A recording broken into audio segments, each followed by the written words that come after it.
नमस्कार श्रोताओं, हमारी लगातार बदलती दिनचर्या, हमारे जीवन में आए परिवर्तनों के साथ ही आजकल कुछ ऐसी बीमारियां हो गई हैं जिनके बारे में हमें ज्यादा सुनने, पढ़ने और समझने को मिल जाता है। ऐसी ही एक बीमारी है हृदय से संबंधी, हृदय यानी हार्ट। इससे संबंधित जो भी बीमारियां होती हैं, जो भी परेशानियां होती हैं, लोग सबसे पहले घबरा जाते हैं और उनके मन में शंकाएं उत्पन्न हो जाती हैं कि भाई अब हमारा कोलेस्ट्रॉल बढ़ गया है तो अब क्या होगा, अब हमारे सीने में दर्द हुआ है तो क्या ये हृदय संबंधी है। ऐसे बहुत सारे सवाल जो आप सभी श्रोताओं के दिलों में आते हैं, उन दिलों से जुड़े हुए सवालों के जवाब देने के लिए हमारे साथ आज हमारे स्टूडियो में मौजूद हैं डॉक्टर राकेश टिकादार साहब। आप MBBS, MD, DNB कार्डियोलॉजी हैं। तो डॉक्टर साहब का हम स्वागत करते हैं। धन्यवाद आपके स्वागत के लिए। धन्यवाद आकाशवाणी सागर। और डॉक्टर साहब, सबसे पहला सवाल ये आता है कि कौन सा सीने का दर्द कार्डियक है या नॉन कार्डियक है, ये कैसे पता लगे?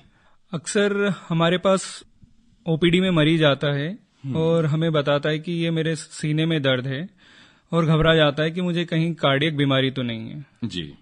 तो सभी श्रोताओं को मैं बताना चाहता हूं कि जो पिन पॉइंट दर्द होता है, जिसको हम एक फिंगर टच करके हम बता सकते हैं, या जो सुई के चुभने जैसा दर्द होता है, पिन पॉइंट, अक्सर 90% केसेस में वो कार्डियक दर्द नहीं होता है। अच्छा। हाँ जी।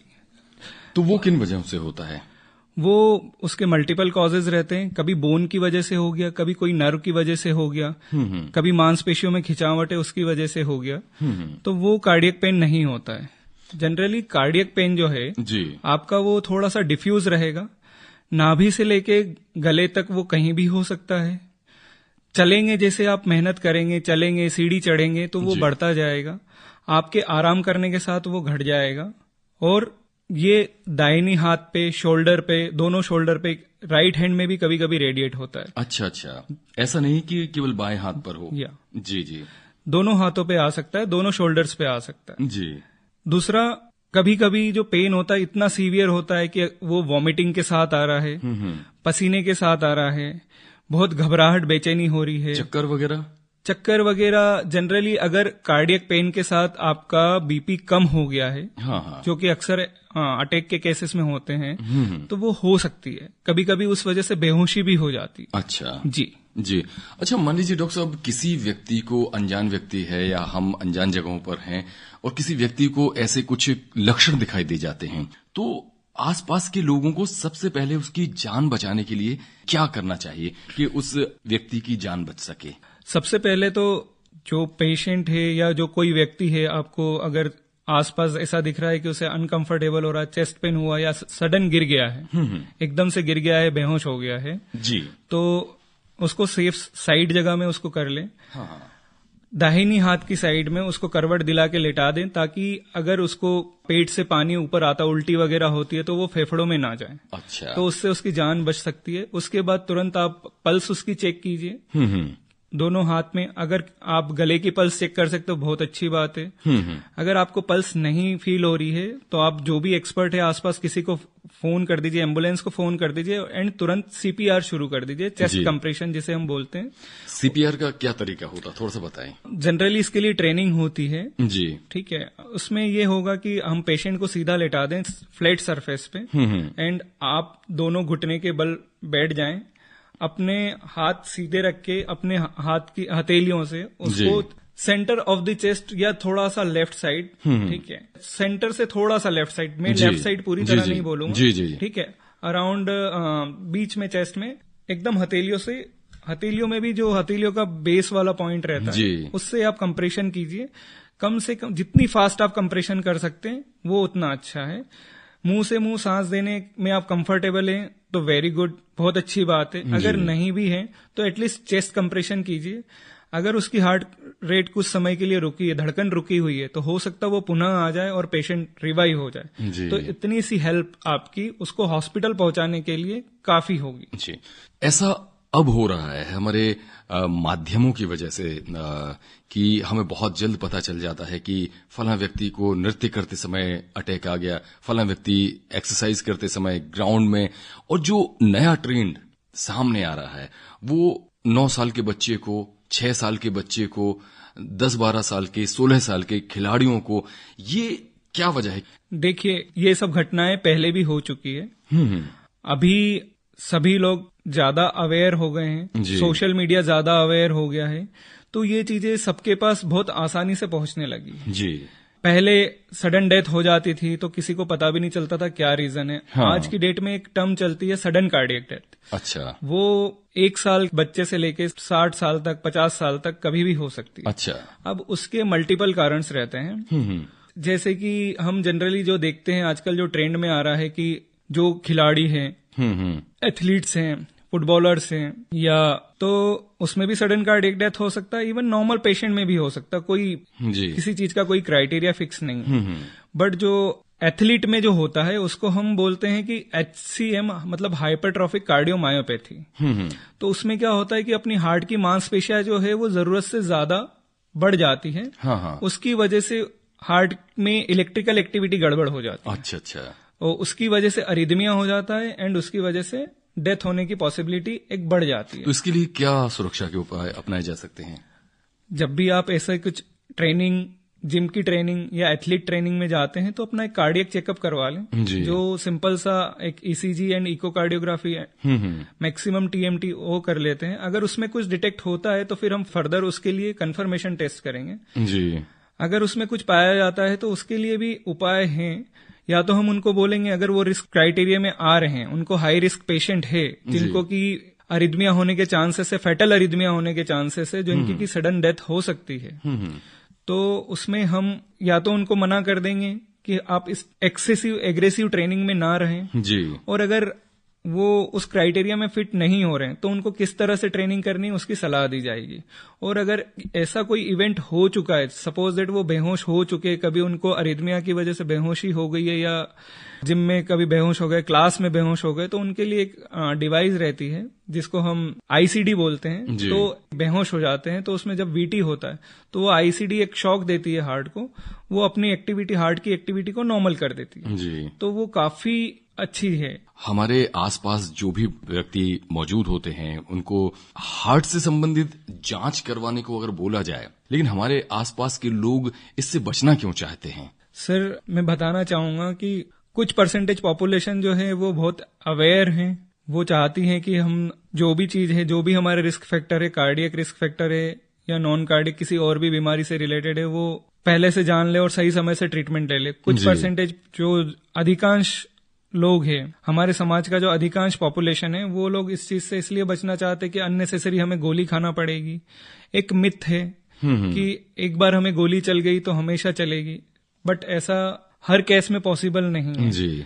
अगर कोलेस्ट्रॉल को आप खाने पीने से कंट्रोल कर लेते हैं, आपका जो कोलेस्ट्रॉल बढ़ा हुआ डिसलिपिडीमिया है, खाने पीने से, अपनी दिनचर्या से, एक्सरसाइज से, अगर उससे कंट्रोल कर लेते हैं एक माइल्ड लेवल पे, तो हम आपको उसी पे कंटिन्यू रखने को बोलेंगे। अगर दवाई चलाने की जरूरत है, दवाई के साथ आपने एक्सरसाइज करी एंड उसके बाद आपने सब लाइफस्टाइल मॉडिफिकेशन करके उसको कंट्रोल कर लिया, तो बाद में आपको दवाई खाने की जरूरत नहीं है जी। तो जनरली एक मिथ है कि एक बार चालू हो गई दवाई तो फिर डॉक्टर साहब बंद नहीं करेंगे। यानी डरना व्यर्थ है। हाँ, डरना व्यर्थ है, बिल्कुल किसी चीज से नहीं। और देखिए श्रोताओं, ऐसा भी होता है कि जिंदगी में जीना तो है हमें, तो क्यों ना हंस के जिया जाए, बिल्कुल, और सामना किया जाए। Happy heart healthy heart. बिल्कुल, बहुत ही बढ़िया कहा आपने। अच्छा डॉक्टर साहब, कौन सी ऐसी जांचें हैं जो सामान्यतः हर व्यक्ति को करवा लेनी चाहिए हृदय से संबंधित? सर, पर्टिकुलरली अगर देखा जाए तो कुछ ब्लड इन्वेस्टिगेशन है, जैसे हम शुगर से रिलेटेड जांच कर ले जाए, तो जिस भी पेशेंट में शुगर रहती है उसमें आगे कार्डियक रिस्क, मतलब ब्लॉकेज होने के चांसेस काफी बढ़ जाते हैं, 9 से 10 गुना बढ़ जाते हैं एक जनरल पॉपुलेशन के अकॉर्डिंग। उसके बाद एक CBC हो गया। किडनी वाले पेशेंट जो रहते हैं, जो क्रॉनिक किडनी डिजीज वाले रहते हैं, जिनका क्रिएटिनिन बढ़ा हुआ रहता है, उनमें भी ये रिस्क रहता है। दूसरा, आपका कोलेस्ट्रॉल जिसका बढ़ा हुआ है, जिसका कोलेस्ट्रॉल गड़बड़ चल रहा है, स्पेशली सारे तरह के नहीं, कोलेस्ट्रॉल में भी कुछ गुड कोलेस्ट्रॉल होता है, कुछ बैड कोलेस्ट्रॉल होता है, but mostly cholesterol is bad. तो कोलेस्ट्रॉल वाली जांच करा लें। उसके अलावा ECG करवा लें और एक इको करवा लें। एटलीस्ट इतना सिंपल ये चीज तो करवा लें। बिल्कुल करवा सकते लोग। हाँ, और जो गठियावाद के पेशेंट रहते हैं उनको थोड़ा और सावधानी से रहना चाहिए, या कोई लंबी दवाई, जो गठियावाद हुई या कोई क्रॉनिक इन्फ्लेमेटरी डिजीज की अगर वो दवाई खा रहे हैं किसी भी फॉर्म में, और कैंसर पेशेंट हुए, तो उनको रेगुलरली अपना हार्ट चेकअप करवाना चाहिए, क्योंकि उनमें रिस्क बढ़ जाती है फर्दर ब्लॉकेजेस की। अच्छा डॉक्टर साहब, कोलेस्ट्रॉल का लेवल कितना होना चाहिए एक सामान्य व्यक्ति में? सबसे पहला हमारा टारगेट है एलडीएल। जी। तो एक आम पॉपुलेशन जो है जिसमें कोई रिस्क फैक्टर नहीं है, वो स्मोक नहीं करता है, वो डायबिटिक नहीं है, वो ब्लड प्रेशर नहीं है, उसको उसकी फैमिली में कोई हिस्ट्री नहीं है, कभी कोई उसको कार्डियक इवेंट नहीं हुआ है, तो उसमें जनरली हम ये देखते हैं कि 100 to 130 उसका मार्कर है। जी जी जी। अगर कोई नॉन डायबिटिक पेशेंट है और उसको अगर कार्डियक डिजीज है, उसका टारगेट रख देंगे कि 100 से नीचे। अगर वो डायबिटिक के साथ आ गया, अगर डायबिटिक भी है पेशेंट को और कोई कार्डियक डिजीज नहीं है, तो भी 100 से नीचे रखेंगे। और अगर डायबिटीज है प्लस उसको कोई सर्जरी हुई है, स्टेंट डला है या बाईपास सर्जरी हुआ है, तो फिर हमारा टारगेट जनरली 50 से नीचे हो जाता। गाइडलाइंस यही बोलती है 50 से नीचे। 50 से नीचे होता है एलडीएल का टारगेट। अच्छा, तो ये संभव हो पाता है क्या? बिल्कुल होता है। जो लोग कंट्रोल करना चाहते हैं वो कर लेते हैं जी। और एज सच हम जो जनरल प्रैक्टिस में है, तो हम कोशिश यही करते हैं कि एटलीस्ट 70 से नीचे तो रहे। अच्छा, कोलेस्ट्रॉल कंट्रोल करने के लिए सबसे पहले तो हमारी सेहत का तंदुरुस्त रहना जरूरी है, डाइट भी बहुत जरूरी है, एक्सरसाइज। इसके अलावा और कौन सी ऐसी चीज है जो आपको पता है और हमारे सारे श्रोताओं को आप बताना चाहेंगे कि कोलेस्ट्रॉल इन चीजों से हम कम या नियंत्रित कर सकते हैं? सर बेसिकली 2 ही चीजें हैं जो दवाइयों के अलावा। जी। ठीक है, एक तो आपकी डाइट कि आप कार्बोहाइड्रेट कम लीजिए जी। जो तेल की चीजें, घी की चीजें, एक्सेस तेल और घी डीप फ्राइड उसको अवॉइड कीजिए। जी जी। दूसरा, जितना आप ग्रीन वेजिटेबल्स हुए, लेग्यूम्स जिन्हें हम दाल्स बोलते हैं वो लें। आर्टिफिशियल स्वीट किसी भी फॉर्म में अवॉइड करें। जी। एंड एक्सरसाइज विग्रस करें या मॉडरेट एक्सरसाइज करें, मतलब या तो आप रेगुलर जॉगिंग करें एटलीस्ट 150 मिनट पर वीक। अच्छा, कोई ज्यादा नहीं है ये? कोई ज्यादा नहीं है। अगर हम 30 मिनट्स भी करते हैं डेली, अगर हम वॉक पे चले जाते हैं, फास्ट वॉकिंग करते हैं या जॉगिंग करते हैं, तो 30 मिनट्स आपको 5 दिन में करना है वीक में। और अगर आप इंटेंस एक्सरसाइज करते हैं तो बोलते हैं कि 75 to 90 जनरली यही रिकमेंडेड है। अच्छा, मान लीजिए डॉक्टर साहब, किसी को कोलेस्ट्रॉल को कम करने की मेडिसिन शुरू हो जाती है, ब्लड को पतला करने की भी मेडिसिन शुरू हो जाती, तो क्या वो मेडिसिन लाइफ टाइम तो लेनी है उसको? तो इन मेडिसिन का कोई साइड इफेक्ट भी देखने में मिलता है क्या?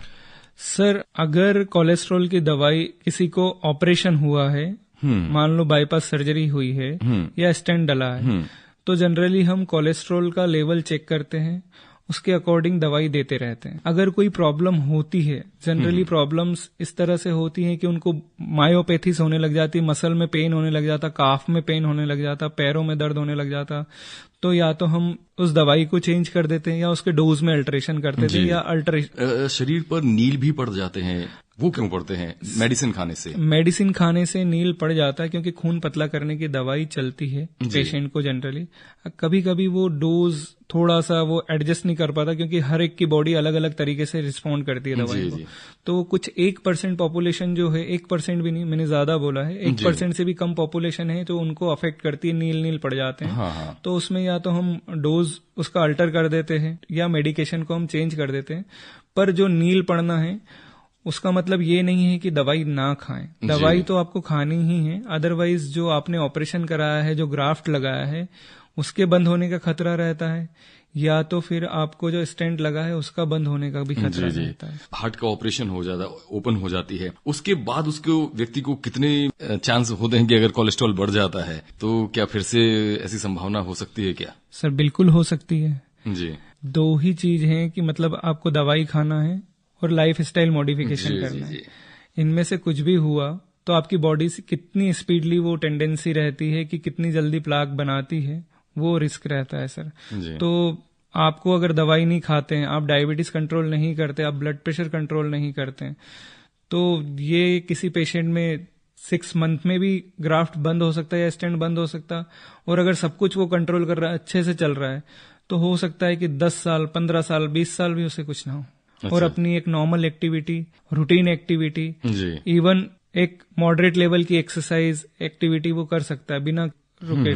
अच्छा, कोई व्यक्ति स्वस्थ दिख रहा है, फिट है, लेकिन अचानक से ये घटनाएं हो जाती हैं, तो किन व्यक्तियों को ज्यादा संभावना होती है कि इसको अटैक आ सकता है? कोई फैमिली बैकग्राउंड या किन चीजों को देखना चाहिए? अगर किसी की फैमिली हिस्ट्री है, कि हम एक टर्म यूज करते हैं कि यंग एमआई, किसी की फैमिली हिस्ट्री है यंग एमआई का मतलब अलग अलग डेफिनेशन में अलग अलग हो गया है। तो जनरली फीमेल के लिए अगर 50 से कम में अगर अटैक लगा है तो उसको हम यंग एमआई बोलते हैं। एंड मेल के लिए ये क्राइटेरिया थोड़ा सा एग्रेसिव है, तो उसके लिए 45 ईयर। अगर 45 से कम में लग रहा है तो यंग एमआई बोल रहे हैं। तो जनरली ये देखा गया है कि जो स्मोकर्स रहते हैं या जिनको डायबिटीज है, अनकंट्रोल डायबिटीज है, दूसरा ब्लड प्रेशर है, या जिनकी फैमिली हिस्ट्री स्ट्रांग है। फैमिली हिस्ट्री का स्ट्रांग होना एक अपने आप में एक बहुत स्ट्रांग, जिसपे कोई वश नहीं चलता हमारा, जिसपे कोई वश नहीं होता, जिसको हम बोलेंगे कि नॉन मॉडिफाइबल, जिसे हम बदल ना सकते। वाकई तो उन व्यक्तियों में ये देखा गया है कि अटैक आने की संभावनाएं ज्यादा होती है। और पिछले कुछ समय से जब से अवेयरनेस बढ़ी है, सोशल मीडिया का विस्तार हुआ है, उस समय से ये केसेस काफी आ रहे हैं। हमारे पास भी यंग एमआई के केसेस काफी हैं। जी। अच्छा डॉक्टर साहब, सडन कार्डियक डेथ क्या होती है? लोग आजकल ये शब्द सभी जगह ये सुनने मिल जाता है, आपस में बातचीत भी करते हैं, तो आखिर ये है क्या? सडन कार्डियक डेथ एक मतलब आप कुछ भी काम कर रहे हैं, कार्डियक की वजह से, कार्डियक कॉज होने की वजह से आपकी डेथ हो गई है। मतलब सडन आप कोलैप्स हुए और बेहोश हुए, एंड बेहोश होने के बाद आपकी पल्स रुक गई, धड़कन रुक गई, एंड आप खत्म हो गए। ठीक है, तो ये किसी भी एज ग्रुप में हो सकता है। जो इसका कॉमन कॉज है, अगर हम आम पॉपुलेशन में देखें तो जो नसों का बंद होना, जो हम बोलते हैं कि कोरोनरी आर्टरी डिजीज, जो ब्लॉकेज जो हम बोलते हैं एक आम भाषा में, तो सबसे कॉमन कारण इसका यही होगा। जो हम देखते हैं ट्रेंड एथलीट में, जिम जो जाते हैं उनमें, तो उनमें जो रहता है वो cardiomyopathy, specially HCM, hypertrophic cardiomyopathy जो रहती, उसमें ये बढ़ जाता है। तीसरा जो रहता है, किसी किसी को बचपन से ही एक अरिदमिया के सिम्टम्स रहते हैं जो दिखते नहीं है, जिनका हार्ट भी नॉर्मल रहता है, इको वाइज नॉर्मल है, ECG वाइज थोड़े से जो एक्सपर्ट कार्डियोलॉजिस्ट हैं, जो भी कार्डियोलॉजिस्ट हैं वो देख लेते हैं। जनरल जो पेरीफेरी में जो ECGs होते हैं वो शायद वो उस चीज को नोटिस नहीं कर पाते। तो कुछ अरिदमिया रिलेटेड प्रॉब्लम्स होती है, जैसे कि लॉन्ग क्यूटी सिंड्रोम्स होते हैं, ब्रुगाडा सिंड्रोम्स होते हैं।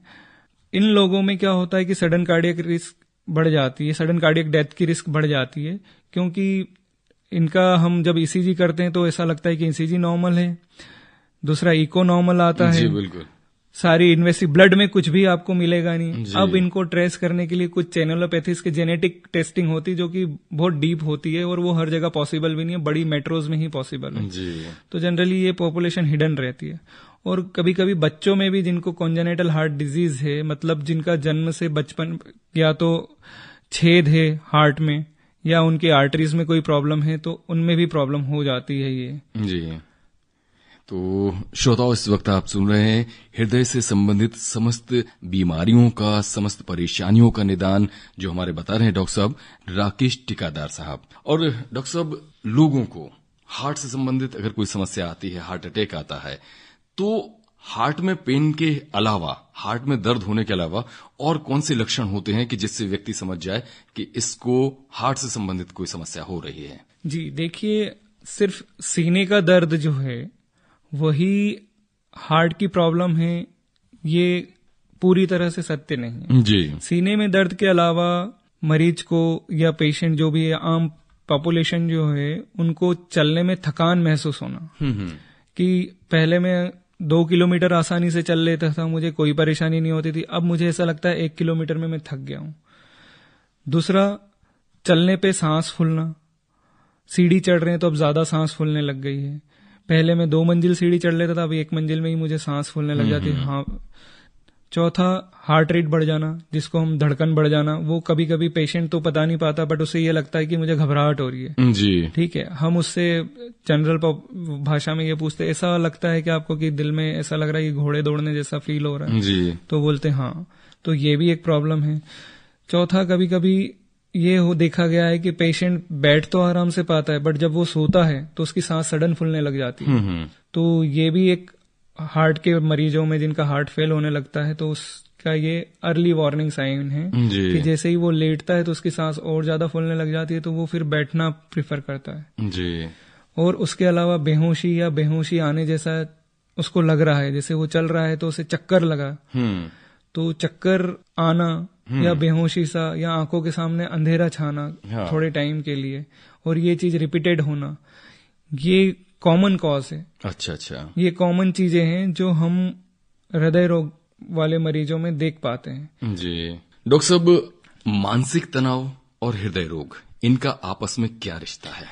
मानसिक तनाव और हृदय रोग, अभी बहुत सारी स्टडी हो रही है तनाव का और नींद ना आने का या नींद कम लेने का डायरेक्ट कोरिलेशन है, कि जिन्हें में तनाव की स्थिति ज्यादा है, जो रात में पूरी तरह से सोते नहीं हैं, 6 घंटे से 8 घंटे से कम नींद लेते हैं, उनमें देख पाया गया है कि जो नसों का ब्लॉकेज होना, हार्ट की नसें जो ब्लॉकेज हो जाती है, वो एक आम पॉपुलेशन से ज्यादा है, और दूसरे जो हार्ट की बीमारी है वो भी होने की संभावना ज्यादा है।